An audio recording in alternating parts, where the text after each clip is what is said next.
Okay, so this is something I titled Using Kanban for Coaching. Now, what you're going to notice is that this isn't a Kanban board, but what this is over the years with my coaching and even back when I was a Scrum Master, there are a lot of things that are repeatable, but I really didn't have them at my fingertips. And so for many, many years, what I did is I would build myself a set of sticky notes and I carried them around in a notebook with me.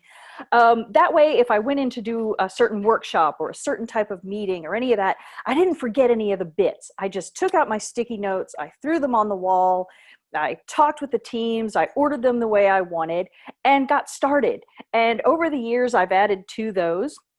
Now that we're digital, what I'm actually doing is running all of my Kanban and all of my backup backlogs in Microsoft Planner. And what I've done is I've created a separate backlog with all of these. So each column is a different type of thing that I do as an Agile coach. And when I get in and get ready to actually perform one of these things, so for example, we're going to start with a team kickoff, I'll simply copy those over to my actual working backlog. So this is something that has served me well over the years. And as we got to thinking about coaching for this, I really wanted to share this and see if it might be beneficial to other folks. And at the end, I'll be checking in to see if anybody can think of any more things that we could do this with. Stuff to just make our lives a little easier, especially when we're running across way more teams than we should be. No, I'm not in that situation right now at all. All right, so first up is going to be team kickoff. So a couple of the things in team kickoff that you need is team name. One of the most important things you can possibly do. It's really cool. It builds a sense of camaraderie, but even more importantly, it gets your managers to stop treating you like your work. Adds a little fun to it. Then I go into things like team colors. Some teams aren't as, artistically oriented and skip things like this, but I always have it in the back of my mind. I had a team years ago called the Spartans, and everything that they put out, any documentation, actually used all of their colors. It helped the team come together. Choosing team avatars. You can have so much fun with avatars. You want to create your estimation exemplars. You want to figure out what kind of tools you're using. You want to create that skills matrix to figure out whether you have enough skills on the team.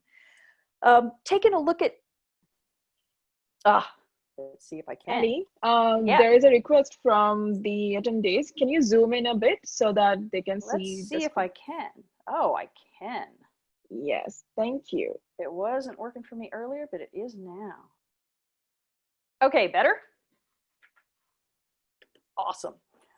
All right, so a couple of the other things that you might want to look at are the nature of the work, especially if you're running a Kanban team. You really want to know what kind of work is coming in, how much of it, what the timing takes. You want to talk about team values. Team values seem like one of those things that aren't really necessary, but when you've got your team values, and as with the last one, in alignment with your company goals and your company values, you're really never going to go wrong. When things go sideways, coming back to those values is going to help you get back on track the fastest. You want to set up your team events, no matter what types of meetings or catch-ups or reviews that you want to do. You want to be able to go ahead and set those up, making sure that that works for the entire team.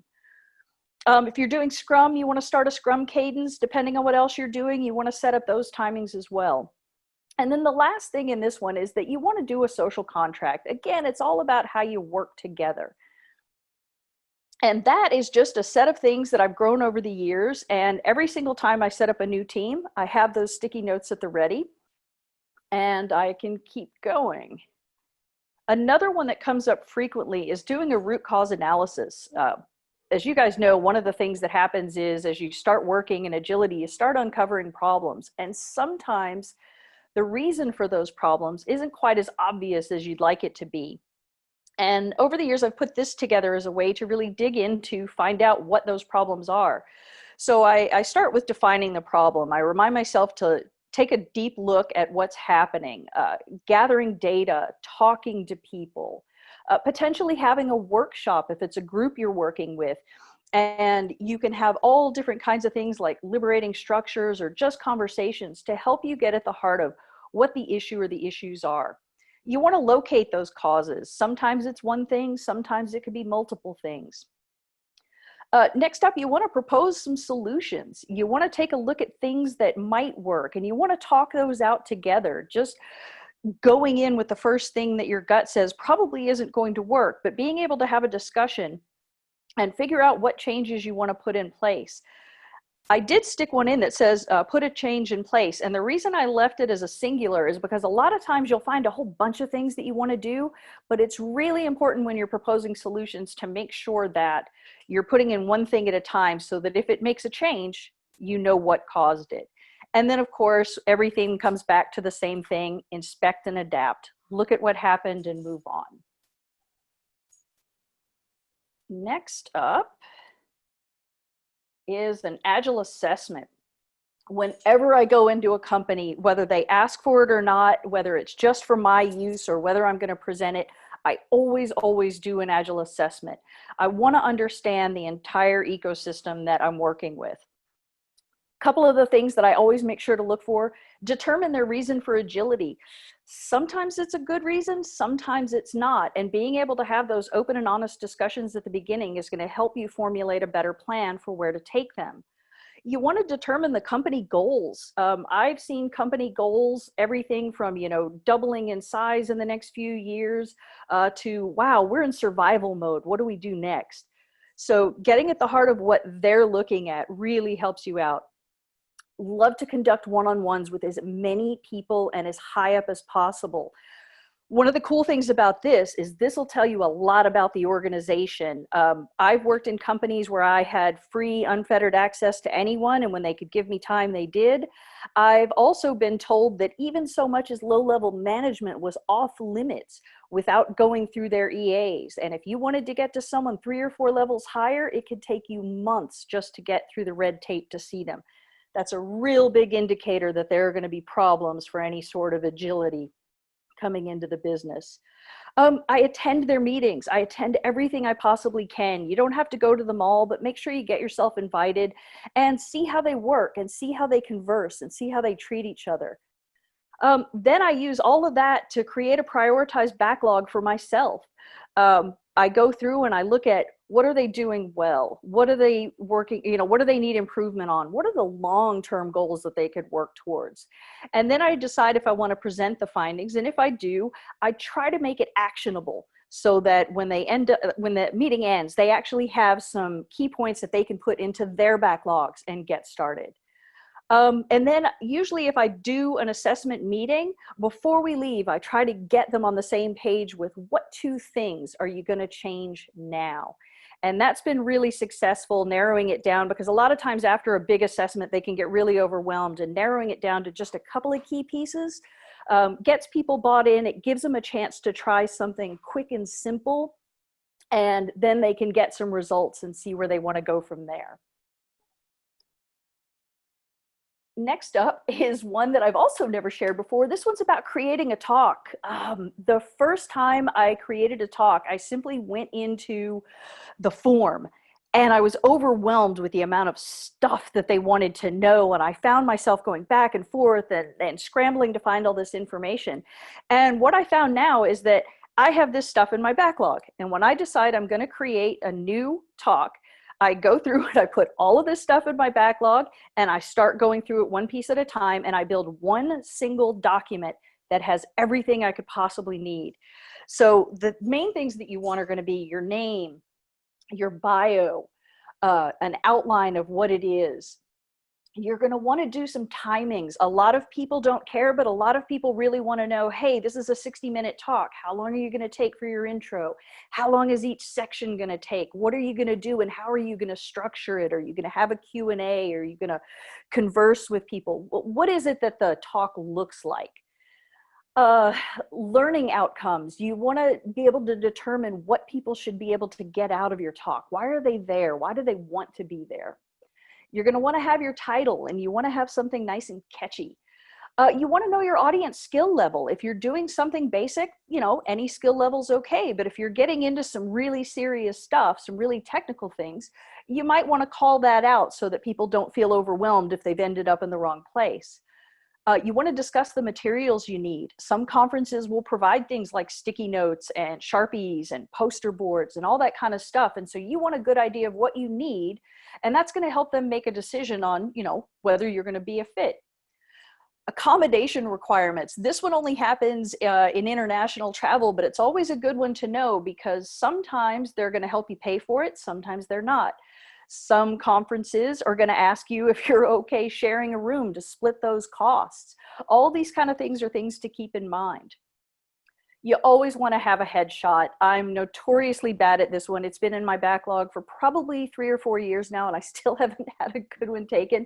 But you've got to have at least some sort of a photograph for the marketing materials, the Twitter and the LinkedIn post, all that kind of stuff. You want to let them know whether you're going to have a slide deck, a mural board, or any other kind of assets. You want to make sure that they know about that. They're also going to want to take a look at your speaker history. Have you done this before? Don't be ashamed to be new. There are lots of fantastic conferences that look for people who are new. For example, LAST here in Australia is always looking for new voices and new points of view. You're going to want to provide a short description, just something quick, 1 or 2 sentences that they can just use to get the point across. It's rarer now, but there used to be a big call for references, people who'd seen you speak and could vouch for you. You want to put in your social media links. They want to know who you are and, how involved you are with the community. They want to get a feel for what you're all about. Then you want to have your long description, a paragraph or so to talk about, why have you done this talk? What's in it for people who show up? And you also want to have any links to past talks. Most people will ask, some people make it mandatory, and I've even seen some where if you don't have links to past videos, they'll actually ask you to grab your phone and take a 3 to 5 minute video of you talking about the subject you're planning on. They just want to get a feel to make sure that you're going to be comfortable and that they like what you have to say. This one has grown over time, but I have found, especially in the last few years, if you work through these steps, you can't go wrong. In fact, it's been a long time since I saw anything that I needed to add to this list. Next up is an absolute favorite. This is called How to Fail at Agile. So many times you end up talking to a leadership group and they hire you as an individual coach or as a company, and they're ready to go. They're going Agile. Here's what we're going to do. But you can already tell from having done that Agile assessment that maybe they're not where they need to be mindset wise. Maybe you're getting the feeling that they're not really ready to change. And so this was a fun workshop that I came up with using some liberating structures to try to get them to see what failure would look like. You're spending all this time and all this money and doing all this training with your people. What's the worst case scenario? And you get them to build it out. So you start with an intro. You tell them why they're there. Talk about the Agile Manifesto. I was thinking, sometimes I've done it in person, but I'm even thinking something like Menti, the tool where you can do online collaboration. Get them to take a look at the 2 sides of the Agile Manifesto and get them to tell you where on the sliding scale they think they are. They're usually going to overestimate and think they're a little better than they are. Then you want to get them to talk about where they see themselves in 6 months. And a lot of times what I've seen is that they'll overestimate. They really want to go to that left-hand side. And that's a great place to have discussions about how it's not an either or. You're not looking to go from one end of the spectrum to the other. You're looking to find that beautiful balance that works for your company. Next up, you want to talk about the 12 principles. Either as a group if they're small enough or potentially with a 1, 2, 4 all liberating structure. You want to have people doing open conversations about, okay, here are these 12 principles. Which 2 do we think we're okay at right now? And which 2 do we know we might need the most work on? And get them in a conversation about how those things would look, what it would look like if they improved, and get them to come up with a couple of things that they can stop doing now to move them in the right direction. And then the most important one is using the liberating structure TRIZ. With this one, you want to get them into a conversation where they actually set up that worst case scenario.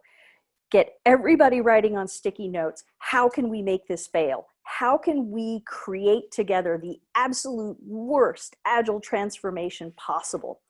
And make it fun and get them thinking about it and get them throwing all those ideas, not letting people be on individual teams, bringing people to the work and not the work to the people, all these things that can happen, only letting half of the company start with agility, not changing your funding model so that it works for them. Get them really thinking about the worst, and then use either a group discussion or another 1, 2, 4 all to get at the heart of, okay, we've seen what that worst case scenario looks like. Now, really take a long, hard look at yourself and figure out a couple of those things that you know you're doing wrong right now. And once you can get them talking openly and honestly about where they are, get them to come up with a couple of things that they're going to want to change. This is a really good one because it not only introduces quite a few liberating structures, which is a great thing for anyone to understand, because anyone can get deeper into the heart of complicated questions with these things, but it also really gets them to see that, there are two sides to a transformation. And if they want to get to the happy end of it, or, to continue on that journey, it's going to take some work. The next one, this was a fun one, multi-scrum teams, roles and responsibilities. I haven't used this one in a really long time, but back when I was a Scrum Master, many, many times I would be working with other Scrum Masters across a company or across a small part of their org, and we would realize that even after training, some of these guys really didn't understand their roles, either as a Scrum Master, a product owner, a development team member, and more often than not, the managers truly didn't understand their roles. And so a couple of us got together and we created this workshop. I've used it multiple times and I absolutely loved it. First thing you do is you ask everyone to write their name and their role on a sticky note and throw it up on a board. And then you want to get them to cluster them. And what you'll find is you have Scrum Master, you have PO, but then you've got Dev, Test, UX, Design, et cetera, et cetera, et cetera. And then you have one of the Scrum Masters go up on the board and write down or post up pictures of the 3 actual Scrum roles.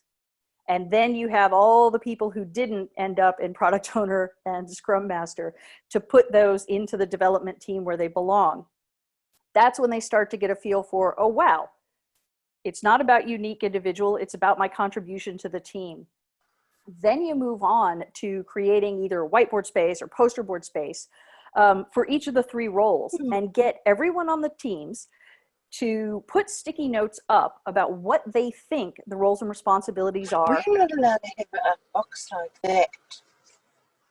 Sorry? Oh, okay. Someone not on mute.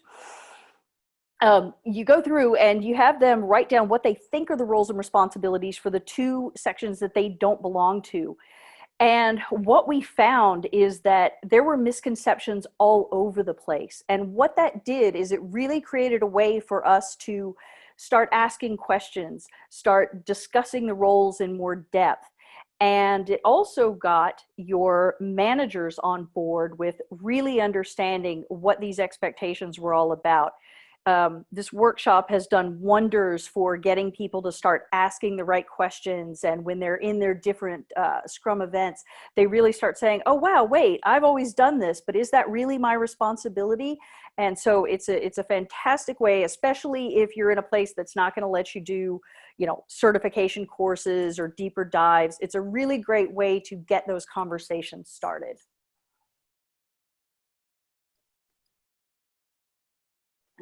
Screen is frozen. This is a new one for me. Mentorship. This is one that can also be used for creating coaching agreements with people as well. The further you get into your career, you're going to find people that are going to ask you to be their mentor, or potentially to be their coach, or to be a sounding board for them. And if you're going to go more than just a coffee meetup, it's a real good idea to have an agreement about what that means and set some expectations, kind of like you would for a team, but just for one-on-one. With the mentorship, these are the stickies that I use. First of all, find someone You can either reach out to your network if you're looking to start learning more about being a mentor or coach, or you can wait for someone to come to you. You want to talk over what that relationship means. You want to talk over the differences between coaching and mentoring and teaching, to make sure that you're giving the right advice for the people that you're working with. You want to create a plan. You want to decide on a cadence of how long you're going to do this, how often you're going to do this. You want to discuss a potential end date. You want to discuss if there's payment involved. More often than not, mine in pre-pandemic days was just about beers at the bar. Sometimes it's about getting them to give back to the community. You know, in payment for this, I want you to do a talk after we've been together for several months. Things like that. You want to set up some privacy rules. You want to make sure that anything that gets said in meetings of this type are confidential. A lot of times people are being really open and honest about what's going on at their companies, what's going on at their work, and you don't want to share that.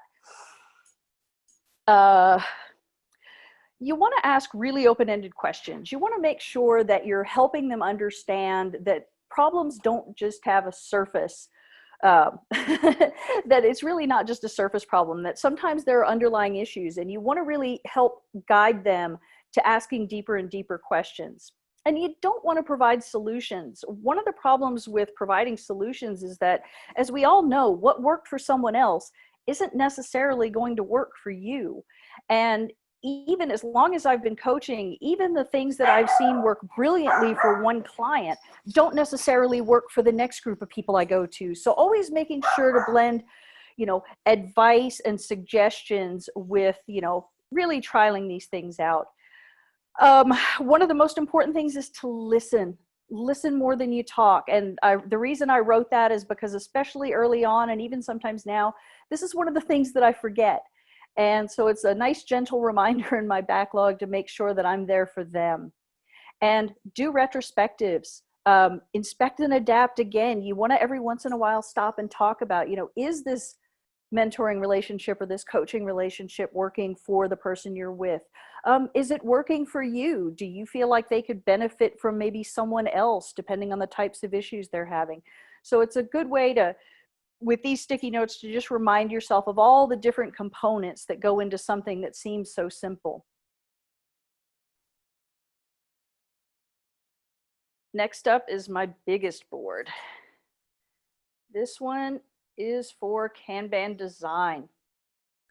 Designing a Kanban board has so many different pieces and so many things for you to look at. And usually I just take it slow, a few things at a time, but sometimes I kind of want to get a feel for the bigger picture.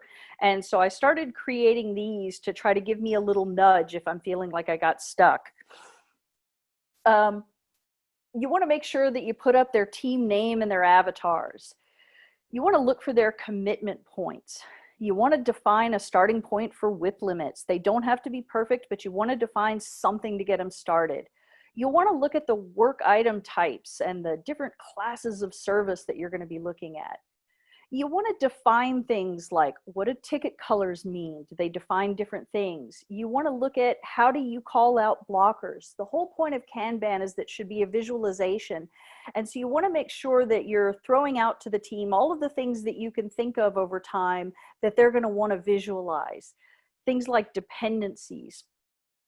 Ticket design, what goes on their tickets. With some teams, it's as simple as a number, a date, and a title and a quick description. For some, it gets much more detailed. It just depends on what you want. But really taking the time to remember to go over ticket design with the teams is important. You want to determine what metrics you're going to use. You want to get a baseline of metrics to start with. You want to talk over between the team and whoever they report to, what kind of things do we need to be looking at? What's going to define success for this team? You want to make sure that you're setting up a daily meeting. Just like with Scrum, it's really important to talk together and make sure you're staying on track. You're going to want to set up a whole bunch of meetings, things like delivery planning, replenishment cadences, set up operations review, risk reviews, strategy reviews. They're all kinds of things that you're going to want to do over time. And so having them in your backlog and ready to go will help you not forget some of these. You want to define your swim lanes, whether you have them or not for a certain team. You want to make sure that you define your pull policies. When is work ready to go? When is it ready for them to be taken on? And again, you want to have that team mission or that team vision. There's got to be a reason why they're there and why they're together and why they take that time to work together. Now this one, if you guys have any suggestions for, I'd love to hear them because this is my newest board.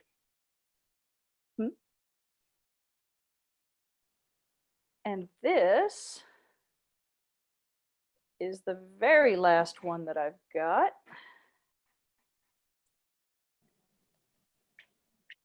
This one's for a new team member one-on-one. Whenever I get with a new team, whenever I have new team members come in and out of a team, I always like to have a quick one-on-one just to get a feel for how things are going. And the things I like to look for are, what's their title? Get them talking about their history and what they do and don't like about their job. You want to talk about how much time they've had with the company, find out experience they've had with other companies. You want to get a feel for the full career path of these guys to see where they are and how they fit with the new team. Importantly, you want to talk about their Agile experience. I learn a ton by talking to people about their Agile experience. Some will say straight up that they have none, and that's great. Some will say that they have, years and years and years, but as you dig in, you're not real sure who they got trained by. But being able to have some open and honest conversations about, new expectations really helps a lot. Another thing I love to ask is if you could fix one thing about your team or company tomorrow, what would it be? There's always something that's gut feel for each and every person. And even on the same team, it can be completely different what you discover. And so that's something I always like to get at the heart of. And also talk about what they dislike. What are the things that keep them up at night? What are the things that stress them out about and, make them leery about coming back in on a Monday? Making those things, putting those things out in the open really gets them talking and gets them thinking about, what is this new change going to do? What are you going to bring as a coach to the company? And kind of helps build that camaraderie. And that's what I've got so far. Those were the things that I wanted to share. I'm hoping that these things will be something that you can potentially take with you and use over and over again in your own coaching practice, or even sometimes with any type of work that you do. Anything that's going to be repeatable over time, it's really great to have those in your backlog because then you're never having to stress out or worry about missing anything. And you've always got those little key nudges to get to know people and to have better conversations. And so I guess the thing I'd like to ask is if anybody has any other things, whether it's in their coaching practice or something else, that you think could benefit from being a part of your backlog, either shout it out or throw it into chat for me. We'll take just a minute or two and see if anybody has anything they want to share.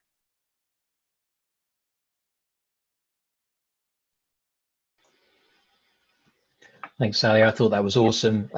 I so want to link to all these boards, and it, not just an in-depth view of Kanban, but I think it's like a recipe for agile coaching. I thought it was brilliant. Rachel's been monitoring chat, so Rachel, I don't know if you've got some questions picked out that we can maybe ask Sally now. Yeah. We've got a lot of really good questions, and one that resonated with a lot of people is from Ian. So as an external coach, how do you respond to the executive who asks, what measures do you use to justify the value of Agile to the business? So a lot of other participants reacted to that. Yeah, and it's funny because this changes with every single company. It goes back to, what do they value? And when you figure out what it is they value, figure out metrics that are going to help them get there. But I'll be honest, one of the things that I tell them every single time is talk to your people. Find out how they're feeling today. When we do those, those Agile assessments, I feed all that feedback back to the management saying, these are the things that keep your people up at night. These are the things that stress them out. being overworked, having, all these different things that matter to them, and saying, look, in 4 to 6 months, let's do this again. Let's talk to them and see where they are. Because if they've actually backed the teams, even if you can't show all the, metrics that say we're brilliant yet, it's going to show you that things are changing and making people more comfortable. It becomes apparent real fast when it's working. And so I try to remind them to talk to their people. Okay, thank you. I hope that answers your question, Ian. We have another question from Melvika, which focuses on the Agile assessment. So she says it's a great thing, but most teams, when doing it, are not truthful. No matter how much you try to give them a confidence and encourage them to be close to reality. Most teams tend to score themselves on the higher side. So any ideas on how we can handle this kind of scenario? Well, that's why the Agile assessment comes from me. When I do an assessment, it's how I'm seeing it and how I'm feeling. So I'm hearing them saying that they're, the most Agile team in the company, but what I'm seeing is completely different. And so it's all about setting up those expectations. And what I really try to do in the assessment, especially if I deliver it, is to make sure that you're acknowledging the stuff that they are doing well. Because let's face it, even if you're coming into a company that's having trouble, they're still in business. They're still doing their jobs. They're good at what they do. We're coming in to help because we can provide new things for them to look at, more efficient things for them to do. And so acknowledging where they are and kind of being as polite as you can when you bring up that maybe they're not where they think they are. So there's a follow-up on the chat Okay. about that, saying that trouble with those assessments is that people say what they know they should be saying. So yeah. And that's why I don't base it on what they're saying. I base it on what I'm seeing, what I'm hearing.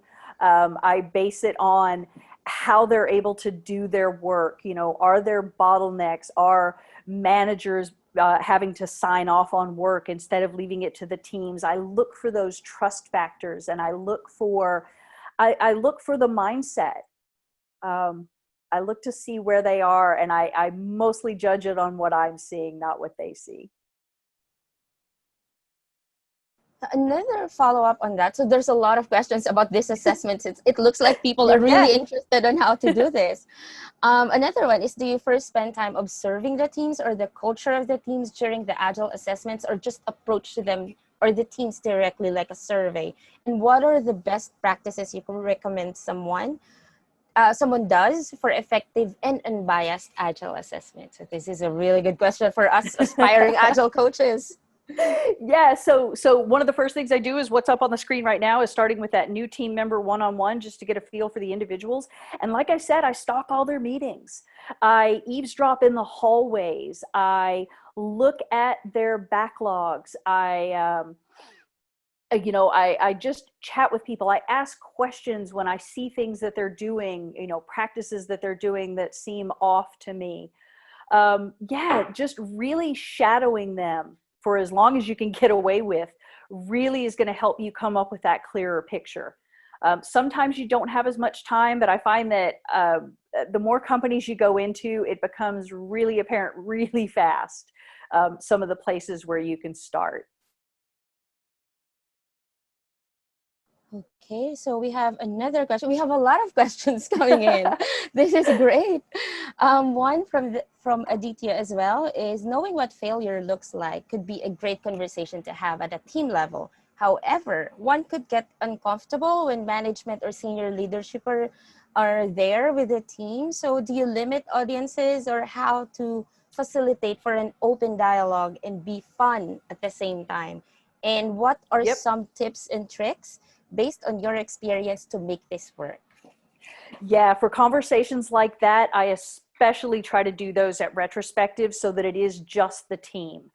And yes, there are times when managers will attempt to be a part of those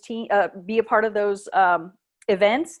I had a guy one time absolutely refused to stop going because he felt like he had to know exactly what was going on in his teams, and that's how it was going to be.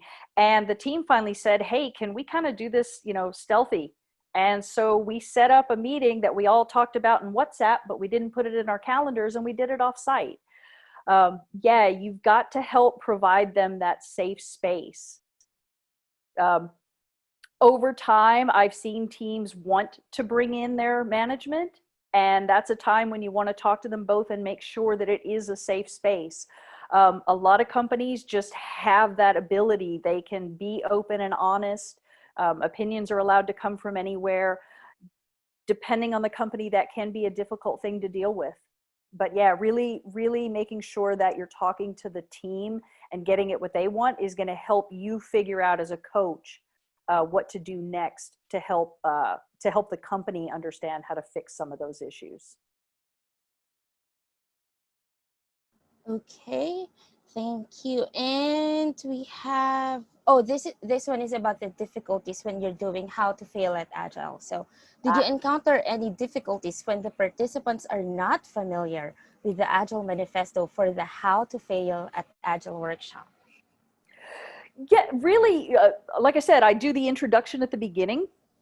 So it's just something you dig into because that's kind of the underlying values and principles that you want to start from. And so you want to make sure that they understand it, that they've got time to ask questions about it. And yeah, there's been resistance to how to fail. People don't want to openly admit that. But when you remind them that it's just a game, it's just an exercise to help, it can become easier. It's not 100% sort of thing. you kind of want to, yeah, you kind of want to gauge that. There've been companies I've worked with that I wouldn't have dared do something that crazy. There's just absolutely no way. I'd have been walked out the door immediately. But if you feel like you've got a company that it can really help. Because if you look at the numbers, how many transformations do fail and why? Because if you look the world over, the reasons are the same. And so being able to help them understand that, this isn't a one size fits all paint by numbers, you're going to be agile in 5 months sort of thing, is really going to help you when you're trying to move them along. So yeah, don't push it if you think there might be a problem with it. Yeah, I think there's a lot of follow-up on your answer because a lot of people are asking, how do you coach leadership or the executives in trying to share that agile mindset? That is the gist of the, I think, 4 questions coming in right now. Yeah, you get them to do the same things. I'm with a company right now. The leadership team is running Scrum. Sometimes they're running Kanban. Get them working in the same way that they're asking the teams to work.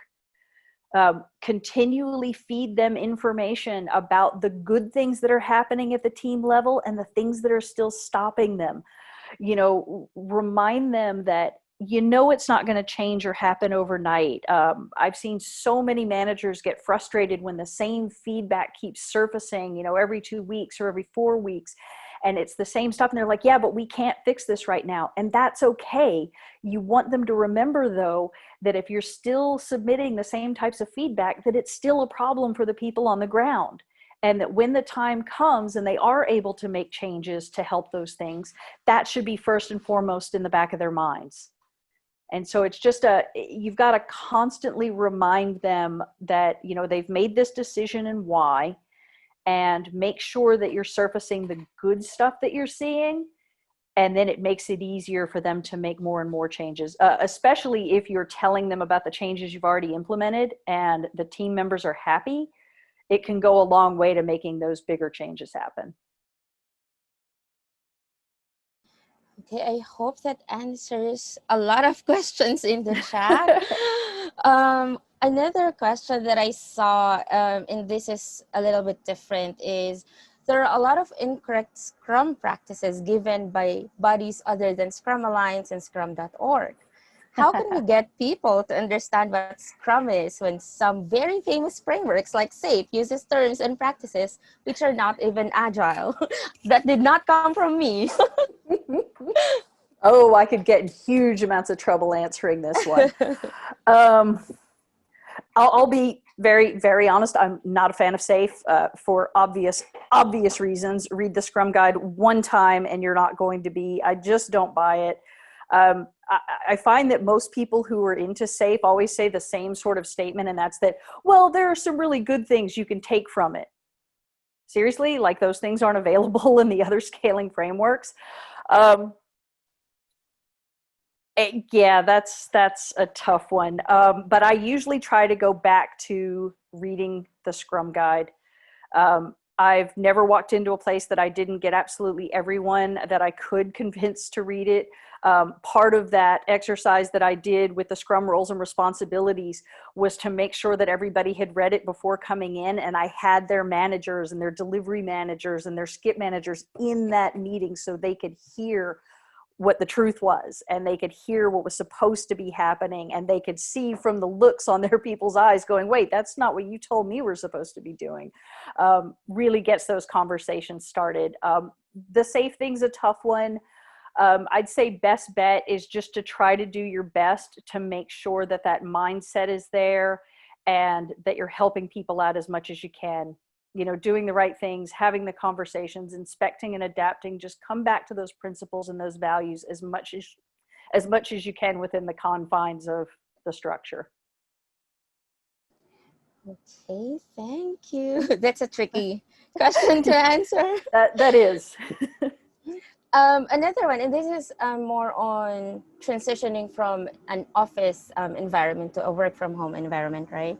So given the majority of us are now forced to work from home, what challenges and or tweaks to your online Kanban board have you found that was needed to be applied versus a physical board in the office? The biggest thing I found is that people ignore the digital boards, which is why I've never really been a fan. It's a little harder when you're standing up in front of that physical board and you can get people moving and you could be tapping them on the shoulder going, you haven't moved your cards, you know, hey, why is that blocked? And, you know, you haven't said anything. Those kind of conversations can happen. Here, it's a lot more difficult.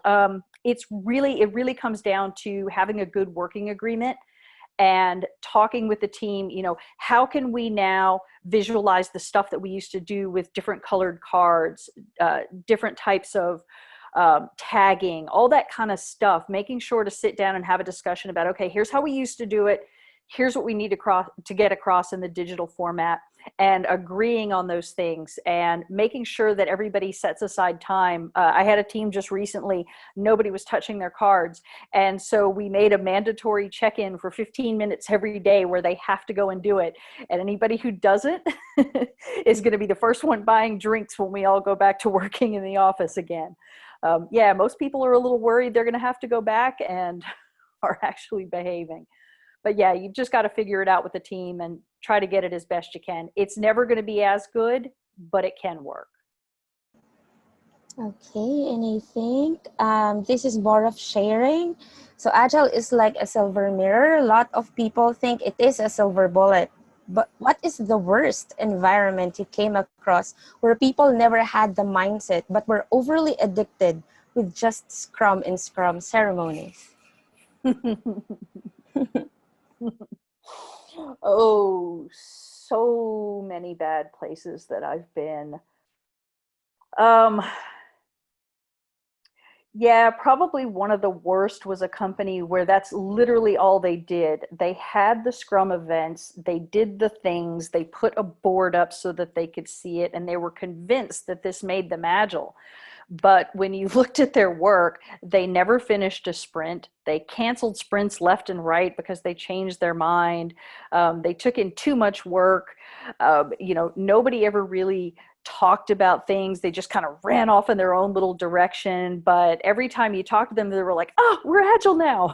We've got a board. We have meetings. It's a really tough one. And that team was really funny because they were a very, very close-knit group. And so the Scrum Master had never been trained. And what she was best at was the fun bits. And so they were really all about the fun, and they were really all about the games, and they had this really great attitude. but nobody could ever wrap their head around the stuff that was going to make them better as a team and get better at their work. And it was really, really difficult to break through that and finally get them on a path. It took months for them to finally go, ooh, we just made a decision that we probably shouldn't have made. You know, what would Sally do if she was here and we'd asked permission beforehand? It can take a long time. Okay, and I think we have one last question. Right. What did you do to help an organization set up a mentorship program? So Danny is interested in how it was organized or how it worked. And what were the results you were looking at? I'll be honest, I haven't actually been lucky enough to be a part of one that has set those up, but I have seen several working, and I've attended who knows how many workshops on how to get those. But it's all about making sure that you invite the right people, that they actually want to be involved, create a space. I've attempted to get them going before contracts have ended, where I started with something like a Slack channel. And it would be kind of a coach's corner where people could come and ask questions of me that would, you know, who was on site. And that would help me figure out, you know, who the other people were. And actually, now that I'm thinking about it, we did build out a bit of some Agile champions.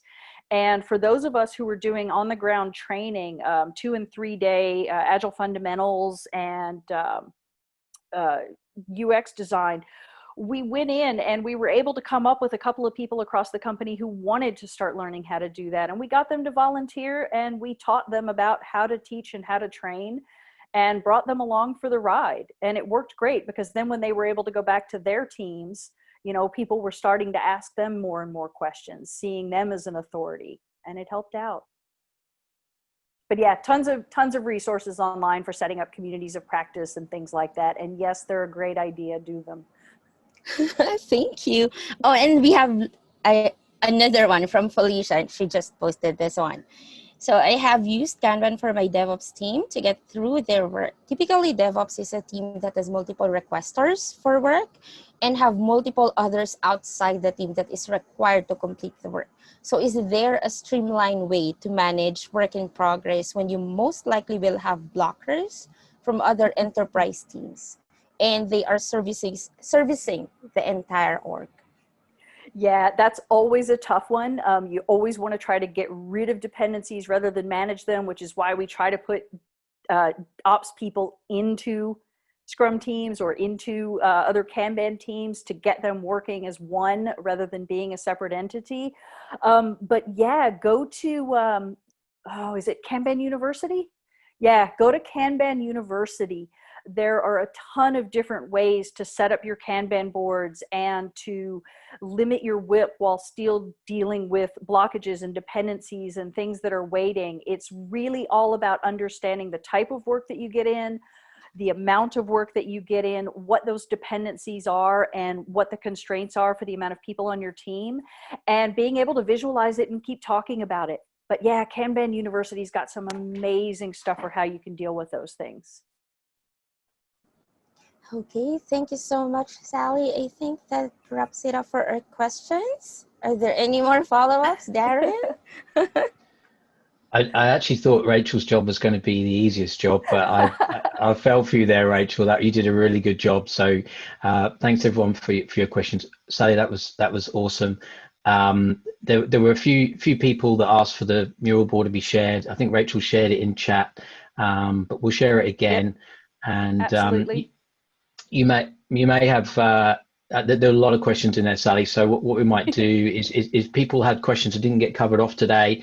Do not fret. So if you want to get in touch with any of the speakers today, go to the attendee forum on Swapcard, and you can reach out to them there. So there's actually a APAC attendee network channel. So go on there and you can carry on the conversation with Sally to your heart's content. Sounds good to me. Thank Awesome. you all so much.